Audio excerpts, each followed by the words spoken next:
Hi kids, it's me. I am going to be reading you Junie B. Jones as a beauty shop guy.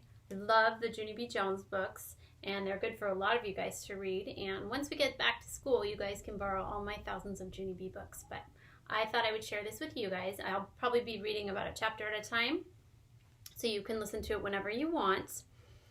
And here we go.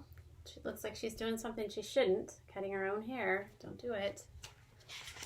And here we've got the title page. It lists the author. It's kind of like the cover, but inside. And then here is the table of contents. And there are 9 chapters, and it lists them all in order. Okay, I will begin. Chapter 1, my brand new different name. There she is. My name is Junie B. Jones. The B stands for Beatrice, except I don't like Beatrice. I just like B, and that's all. Only guess what?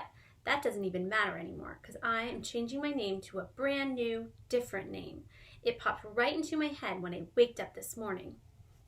That's how come I jumped out of bed, and I zoomed to the kitchen to tell Mother and Daddy.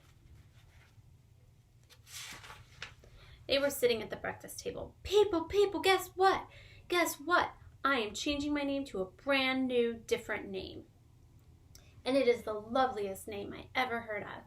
Mother was feeding my baby brother named Ollie. Daddy was reading his paper. They did not pay attention to me. I climbed up on my chair and I shouted my new name real loud. Pinky Gladys Gootsman. My new name is Pinky Gladys Gootsman. Look how she wrote that in capital letters so we can tell that she's yelling. Just then, Daddy looked at me over the top of the paper, because now he was paying attention.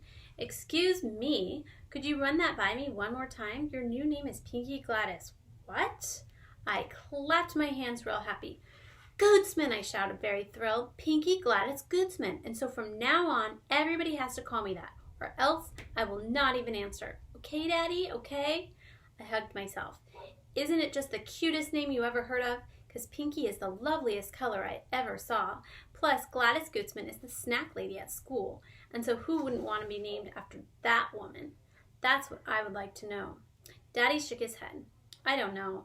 This doesn't really sound like a good idea to me, he said. I did a frown at that guy. Why, Daddy, how come? How come it doesn't sound good? Well, for one thing, it's much too long, he said, and no one will be able to remember a name as long as that one. I tapped on my chin. I said. Hey, all of a sudden, I had it. My whole face got happy. I got it. I got the answer. After that, I zoomed to my room and I got some paper, and I zoomed right back again. A name tag? We will make me a name tag. That way, people can read my new name, and they won't even have to remember it.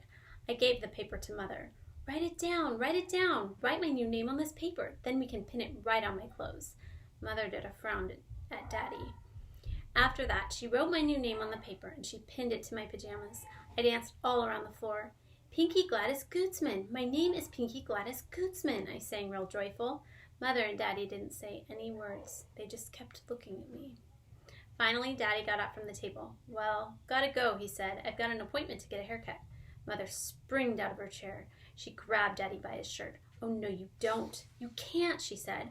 Remember, I have an appointment to take baby Ollie to the doctor this morning. If you need to get your hair cut, you're going to have to take you-know-who with you. I tapped on her. Gootsman, I said. My name is Pinky Gladys Gootsman. Daddy runned his fingers through his hair. Then he did a big sigh, and he told me to hurry up and get dressed. I jumped way high in the air. Hooray, I shouted. Hooray, hooray. Pinky Gladys Gootsman is going to the barbershop with her daddy, and she really enjoys that place. After that, I twirled and twirled all over the kitchen. Only too bad for me, because I accidentally twirled into the refrigerator and the stove and the dishwasher. I got knocked on the floor. My head made a loud clunking sound. I felt it real careful. Good news, I said. No damage. After that, I jumped back up and I ran to get dressed for the barbershop. All right, that is the end of chapter 1. You can listen to chapter 2 whenever you'd like. Bye, kids.